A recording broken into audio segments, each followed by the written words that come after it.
Ever feel like you're kind of stuck in this language learning weird zone? You can understand English no problem, but then actually speaking it, like hitting a wall. Oh, yeah, totally get that. It's so frustrating. Wow. So that's exactly what we're diving into today. Awesome. From English Coffee Time. English Coffee Time, classic. With John and Emily, they're the hosts. Yeah. And they always have some really great advice. I think it's so interesting how that feeling, that hesitation, it's not just a language thing. Right. Like, think about public speaking, trying a new sport, or even like just sharing your opinion in a meeting. Right. It's all about quieting that inner critic. So true. And for this deep dive, we're looking at one of their episodes where they give some tips for getting over that fear of speaking. And what I really like is that they tie it back to just learning in general. Yeah. Like, they really emphasize that mistakes are just part of the process. Definitely. It's not about being perfect. Yeah, they actually point out that even native English speakers make mistakes all the time. All the time. It's about seeing those mistakes as like feedback, not like you failed. Exactly. And that ties into, like the whole growth mindset thing. Oh, yeah. This isn't just about, English. It's about changing how you think about learning anything new. Yeah. And seeing those slip-ups as like stepping stones, not roadblocks. Yeah, totally. Progress over perfection, which John and Emily really hit hard. They do. I love how they use that example. I go shop yesterday. Yes. It's so clearly grammatically wrong, but you still get what they mean. You totally get it. It's hilarious. Yeah. It's a perfect illustration that, just getting your meaning across is the priority. Especially when you're just starting out. Yes, absolutely. And, they don't just talk about the theory. They actually give some really concrete tips. Yeah. Like what? Well, one thing John suggests is actually talking to yourself in English. Oh, I love that one. I know. It sounds a little strange. It does sound kind of crazy, but I like it. But just imagine, like, narrating your actions throughout the day. Mm-hmm. Making breakfast, walking the dog, answering emails. Yeah. It's such a simple practice. It is.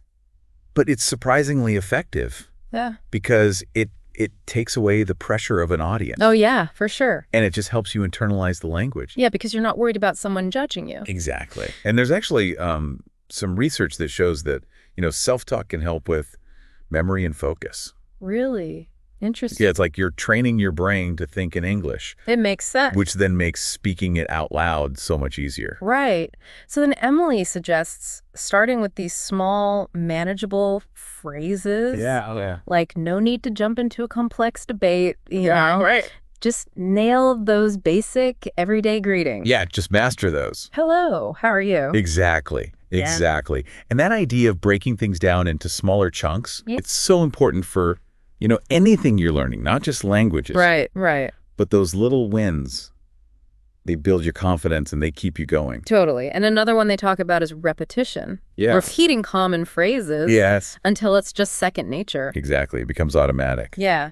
John gives these examples like, can you help me? Or what do you mean?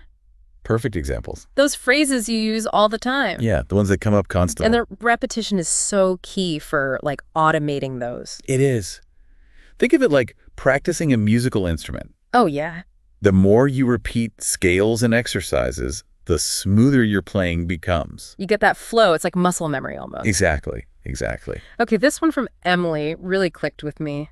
Active listening. Oh, tell me about it. Just absorbing English like through podcasts or shows or music. Yeah, just being surrounded by it. It's not just entertainment, it's training your ear. It totally is. Like your brain is subconsciously picking up on all the patterns. The patterns, yeah. Intonation, the rhythm. Everything. Even if you're not like consciously trying to learn. Right. It's like learning to dance by watching other people. Yes. Yeah. I love that analogy. The more you observe, the better you'll be able to move yourself. And speaking of moving yourself, John and Emily both say that finding a speaking partner is so valuable. It really is. Even if it's just for like, a few minutes each day. Yeah, it doesn't have to be a huge commitment. No, not at all. But that goes back to like creating a supportive learning environment. Exactly. Yeah. Having someone to practice with, to bounce ideas off of, to get feedback from. To keep you accountable, too. Oh, absolutely. Yeah. It turns language learning into like a team effort. Yeah, totally. It makes it more fun, too. Definitely. Like you're in it together. Exactly. It really is. And I love how at the end of their episode, John and Emily, they're so encouraging. Oh, yeah. Reminding listeners to be patient, celebrate their progress. Absolutely. And even just listening to their podcast is a step in the right direction. That's so true. And they highlight that mindset, Right. which I think is so fascinating. Yeah. Because it's easy to get discouraged, when you're learning something new, Oh, yeah. especially like a whole language. Yeah. But if you can just focus on those little wins, Yeah. it keeps you motivated to keep pushing forward. Absolutely. Speaking of those little wins, I wanted to go back to what Emily said about listening. Oh, yeah. You know how it's an active part of speaking. It is. It's easy to think of them as separate skills, Yeah. but they're so connected. It's such a good point. Yeah. It's not just about passively listening. It's about training your brain to recognize those patterns and those Yeah. nuances of English. Yeah. Think about how babies learn language. Okay. They spend like months just listening before they ever say a word. That's true. And it's because their brains are like working hard, absorbing all those sounds and rhythms. That's great. And, when you immerse yourself in English, you're basically doing the same thing, It's true. even if you don't realize it. Yeah. You're building that foundation for speaking by just getting familiar with all of it. Yeah. The sounds, the intonation, the way words go together. So, for everyone listening, conquering that fear of speaking English, Yeah, it is possible. I can do it. English Coffee Time gave us this amazing roadmap to get there. And it's about understanding, Yeah. those mistakes. They're going to happen, Oh, yeah. but they're valuable. You learn Yeah. from them. You do. It's about focusing on getting your meaning across, Right. not being perfect. Right. Practice consistently, even if it's just a few minutes here and there. Right. And finding those people, Yeah. a community or a partner who can help you out. Yeah, give you that support and guidance. Totally. And John and Emily emphasize that even those small actions, Oh, yeah. like just talking to yourself yeah. or learning those simple greetings, Absolutely. it can really make a difference. It does. Those small wins are huge They are. because they make you feel good, Yeah. which makes you want to keep practicing. Right, that positive feedback loop. Exactly. And it pushes you out of your comfort zone. And I think it's important to remember, Yeah. learning a language, it's a journey. It's not a destination. So true. There will be good days and bad days. There will be. Moments when you feel fluent and moments when you're like, ugh. Yeah. But if you keep at it Yeah. and you're positive about it, you will make progress. You will. And you'll find yourself speaking with more confidence, Absolutely. more easily. And don't forget to celebrate those milestones. Oh, yeah. Every little step forward, no matter how small, Right. it's a win. It is.